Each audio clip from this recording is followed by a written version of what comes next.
Hey everyone, and welcome to season 2 of Death in Cambodia, Life in America, a podcast where I sit down with my father, Robert Chow, a survivor of one of the biggest genocides in modern history, the Khmer Rouge. He escaped to America with $10 in his pocket and built a distributing company, one of the largest donut distributors in the US. How exactly did a poor, starving boy from Cambodia build an empire and achieve his American dream? I'm Dorothy, his daughter, and your host for today's episode. Let's dive in.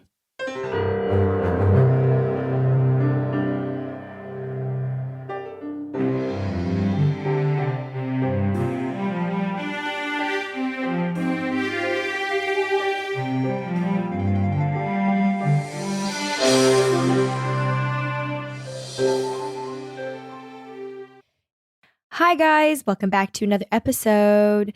We are finally heading back onto the journey of Robert's story. Way back before the break, we were talking about the gift of the American dream.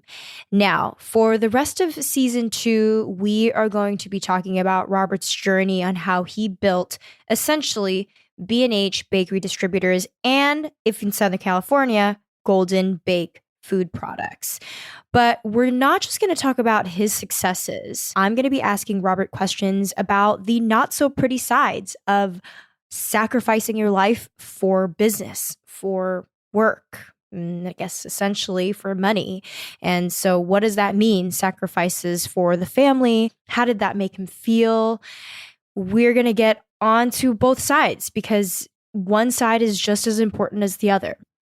You're probably wondering why, like, hey, Dorothy, why is this so important?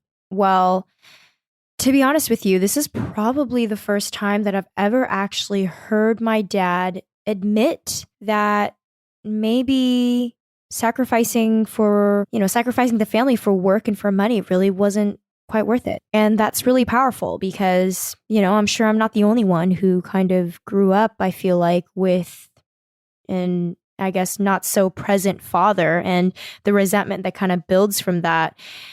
It's healing to hear him say these things. So welcome back, everybody. Here we go. Let's dive in. Hello, everybody. Good morning and welcome back to another episode of Death in Cambodia, Life in America. Last episode, we left off with Robert in Camarillo in Southern California. At this point, he has about 5 donut shops, and we discussed his mentality during this time, how he felt like he had an opportunity to have a dream. So why not chase it? Why not chase his dream? Why not keep going? And so I think these points, these things that we touch upon are what really brought him to the success that he has today, because he just did not give up. Even when he had 5 shops, he wanted to continue. And that's kind of where we're at. So we're at 5 shops. Ba, welcome back. Good morning, everyone. So you have your shop in Camarillo, and you briefly mentioned as well that you expanded after this. You expanded to Ventura? Yes. Okay. Did you ever, I'm assuming then, at this point, I wonder if you ever got taken advantage of by these people, contractors and plumbers and stuff, because they saw that you weren't born here, you didn't maybe speak the best English. How did you navigate that? Well, it's I don't think it's hard, because by that time I speak a very decent, English, Right. To get by. They understand, and Right. at that time, I prefer face to face. Because of the language too. When you sit down face to face, and then plus your body language, your sign language, and then plus, I think it's a lot easier than on the phone. I usually, it's just face to face. When I'm dealing with plumbing with contractor, yes, I think some contractor took advantage, because they know that you have no experience, and it's all about just the price, the Mm-hmm. money, Mm-hmm. which is fine as long as they my idea, as long as they can do a good job for me, they charge me a little bit more, I have no problem. Mm-hmm. Mm-hmm. And how did you find these people? Most of them is just the customer. When you start with one in Camarillo, Right. Ventura is not that far. That's how I do it all the time. So the first one, it's a little bit tough if you move to a different city. Right. But after that, I think you can just use the same people, the same contractor, Mm-hmm. or if they a little bit far, let's say from Ventura to Bakersfield, then of course I think they have a connection. They might know some people. So most of these people are customers, actually. That Most of them is a customer come in and have coffee and donuts. You And you keep chat. asking, and Right. just keep talking and asking, and then they will, if they know somebody, they will let you know. But most of the contractor, almost all the contractor is my customer. Mm-hmm. Mm-hmm. Yeah. Yeah. So, and the reason why I ask all these questions is because the next phase of this whole thing is really you turn from a donut shop owner to more of like a donut shop builder, because the next phase of this is you just building a bunch of brand new stores, right? Yes. So after Ventura, where did you go next? After Ventura, after all of that, and then most of them, I train people. See, this is how the work. After you open the store, and then you find people to train whoever want to operate that shop, or lease it, just, or maybe own 50%. But most of the people that I put in a new location, most of them is just lease to them. So you have to train them. Sometimes it takes 2 months, sometimes it takes 3 months. So after that, and then you go to the next one and do the same way. And after you complete, after I complete the 4 store in Camarillo, Ventura areas, so then I decide to go back on 99 highway, north of 99, started from Bakersfield. So I went to Bakersfield one day.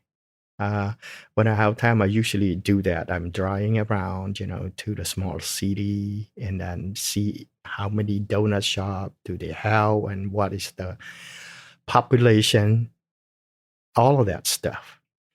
So, I went to Bakersfield, and I like it. I think it was a small town, and it's growing. It's a lot of farmland, a lot of farmer. Most of the people in Bakersfield is a farmer, and it's growing.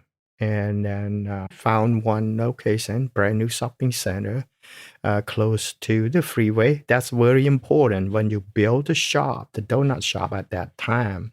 You have to look at the traffic. It's so important. It's morning traffic. So you have to pick up, for example, if the freeway, let's say 99 freeway, and then you see what traffic in the morning. If the traffic's, toward that freeway on the right-hand side, then you gotta have to build the shop on the right-hand side that close to the freeway. If the freeway, morning traffic to that freeway on the left side, then you go ahead and try to find your location on the left side. So what you're saying, the direction of traffic. Oh, yeah. Yeah, where everybody is going towards. In the morning. Because, you're going to have to find the location. The Apple just stop by, grab a coffee and a donut and go. Get back on the freeway. Right. So you don't have to make the U-turn. They don't make the, all of that stuff. If you make the U-turn, people not going to stop. I found the location in Bakersfield. So How far is Bakersfield from Ventura? 2.5 hours. Okay. Yes. 2.5 hours. You drove that far just to find a spot? Donut shop at that time is a lot of. It's still true now, even truer, because I think in the middle income community you can do better. Middle to low income community, you do blue worker, another word, Blue collared workers? blue collar worker. Right. You do well. Yes. Donut shop. Mm-hmm. In the high income rich community, still doing okay at that time, but it's not compared to middle and blue collar worker. Right. I think because I think that community really kind of they wake up early. They wake up early. They depend on breakfast quickly to get to work, Yes. So it just happens to do better. Yeah, that's right. Right. So I think Bakersfield is a lot of farmer, a lot Mm-hmm. of blue collar worker. So I just look at the map sometimes, because like I said, from Ventura areas, Camarillo, I was planning in 10 years. This 10 year where my direction, where I want to build the shop. So I decided, well, I think I pick up the Highway 99, along Highway 99, from Bakersfield up to Sacramento. That was your dream. That's what was the plan. For after you kind of got Camarillo and Ventura, you said, okay, my 10-year plan is going up 99. Go up on 99, up north. At that time, that's why I picked up that, because in Los Angeles, Orange County, is a lot of Cambodian, a lot of refugee artists know how to start to build donut shop, how to run donut shop already. It's so much competition. Because that's the area I think that Ted the Donut King really kind of conquered that area. Right. Yeah. So if you ask me why don't you just go ahead and stay in the big town? The big town probably, yes, a little bit more rent, or a little bit higher labor, but I think, you got so much population. It's easy to, I don't know. I might be I just love a small town than a big town. So that's why I decided to go, to go on 99, north of 99. Probably because it's just more opportunity too, I think you still have more opportunities in the big town too, but I just don't want to compete with your own people. That's what I don't want. I mean, there's a lot of Cambodian at that time, refugee, they build shop, they buy shop. It's all over the place, Right. Yeah. 1985, starting 1985 to 1990, it's a lot of people, they making money, they run one donut shop, then they buy another one, Right. And then, and then because they have a lot of family, a lot of refugee at that time. It's keep coming in and right. couldn't find a job, and this is the best business, the best job that they can make money and they can make ends meet to raise their family. Right. So nobody was going north, though. Nobody, just me at that time. Just me, and nobody know much about me because I'm not in the community. Right. Orange County, LA County, Long Beach. In Long Beach, and all these, all Cambodians community running donut shop. Right. At that time, I believe, the competition is huge too in the big town. You have Winchell Donut, you have Dunkin' Donut, right. You got Mr. Donut, and you got Foster Donut. You got 5 big. Those were chains? Those are chains. Mm-hmm. And then they're doing really well, especially Winchell and Dunkin' Donut. Right. Yeah.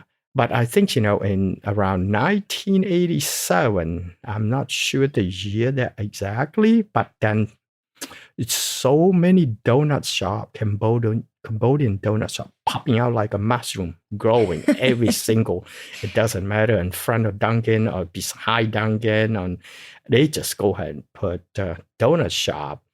And then because they have no fear to compete with the big franchise because they bake donut, husband and wife work in the shop. They don't have overhead. It doesn't matter. They're not gonna lose money. They always make money. Because of because of no overhead. Yeah. Husband and wife. That means you don't have to hire other people. So you just work together, right? Yeah, for about 5-6 years, and Dunkin' Donut pull out from state of California, the whole state, completely pull out. Yeah, and that's how power of the the donut, the small donut shop. That's movement. How many people that really build donut shop. I think total in California, I believe 1995, I believe 7,000 locations. Wow. That's a lot. California. Yes. And this is the history of the donut shops being so prominent in California. People always, there's, focus on this story of why California has so many donut shops. You go to the East Coast, you won't be able to find any kind of mom and pop shop. Well, this is the history behind it. Yeah. So everyone's doing their thing in Southern California, and you decided to be the weird one and say, I'm going to go north. Yes. Yeah, after Bakersfield, I think, how many shops did you do in Bakersfield? Bakersfield, 3 stores. And I kind of wanted to get behind your process of doing this too. So you were never home. Yeah, that's the sad part. Yes, I travel when I build shop. I'll be gone 3 to 6 months. And at least, come back home, pop in and pop out a couple of days, and then gone again. Go back to Bakersfield. Yep. You had a backpack.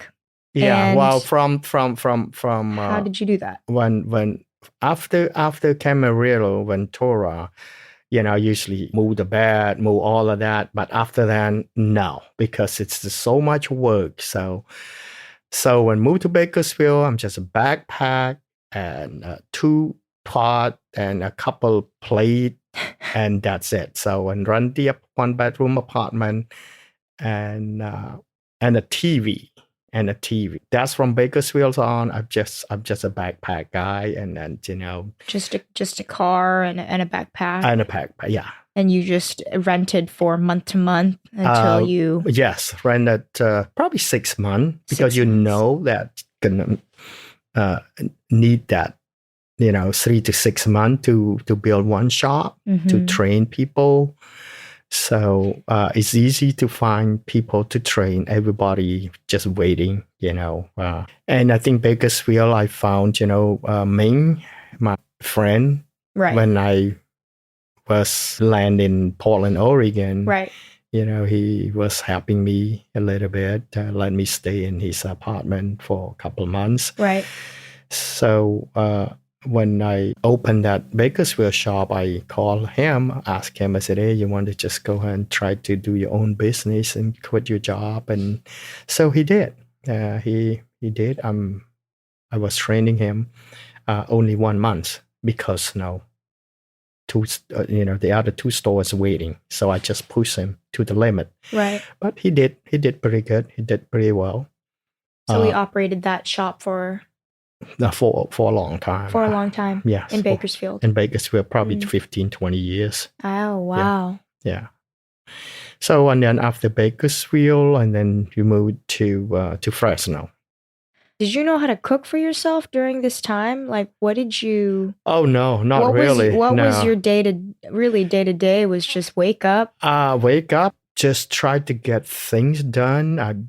Food, I just eat, everything. And then I just like maybe, Kentucky. I remember Kentucky Fried Chicken at probably almost every meal with the steamed rice. Almost every meal. Wow. Yeah, so for quite a while. But I never take 1 day off either, for 20 years straight. Never. 20 years. No day off. Even a holiday, even a Christmas, and I don't even remember my birthday. Most of the time, I don't. I mean, just keep going. Crazy sound. Now, I'm 64 years old now, and then I'm thinking back, I was crazy. Yeah, but I was enjoying it. That's the best part. I never felt tired or decent at, work like 15 hours a day, at least, every day. I think the main thing is, that's why I realize, everyone, if you enjoy what you're doing, it can last for a long time. And then if you don't enjoy what you're doing, I don't think you do a good job, and plus, I don't think it's gonna last long. But I think you have to have goal too, what you're really chasing, and chasing another thing, enjoying working another, it's a different. But you're gonna have to really, yourself. Do you think through all this, I mean, you continue to build, were you running towards something? Were you running from something that was giving you this motivation to keep going, or it just felt fun to you, I guess? No, I think, yes and no. I think the culture is, from what I went through, what I saw, what I brought up when I was young, because I think when you have money, and then, you can have everything, which is not true. But at that time, yes, I want to change my lifestyle. I still remember when I was young, I saw my dad doing business, very successful. He had everything. He got a car. I even drove a Mercedes when I was 10 years old, 12 years old. So that's what I remember. I want that, try to get that lifestyle back. That's one thing. And the second thing here, you got opportunity in this country here, and then what you want to become, what and this is in front of you. What you need to do is just go and grab it and work, for it. And then for a while, and then you get used to it, just like you wake up in the morning at 5 o'clock, and then, for a while, it's automatic. You wake up at 5 o'clock in the morning. Just anything else, just like you do yoga or exercise. From the first beginning, it is tough. But the beginning for me is not tough because, compared to where I came from, it's a completely easy. So you had an advantage. I have an advantage because, I was trained to work hard already. But for people, just like, you go to do exercise from the first 3-4 months, God, it's tough. But then after 6 months, you're automatic. You will probably enjoy it. And then I think it's probably the same thing. I think, after a while, I'm enjoy it. And plus, I make good money. What did you do with all the money that you had? Well, after you're going to reinvest it. Continue reinvest it. Okay, yeah. I remember reinvest you it, saying that. All of that, from one store, you invest 3 store. From 3 store, you continue 4, 5 store. From 4, 5 store, now you continue, you got more option to do whatever you want to do. Now you don't afraid to either the lease in a very expensive good location. You want to, you have no fear, right, to do it. You have no limit. You have no limit. Yeah. And then I bought the house, for the whole family in Rowland Heights.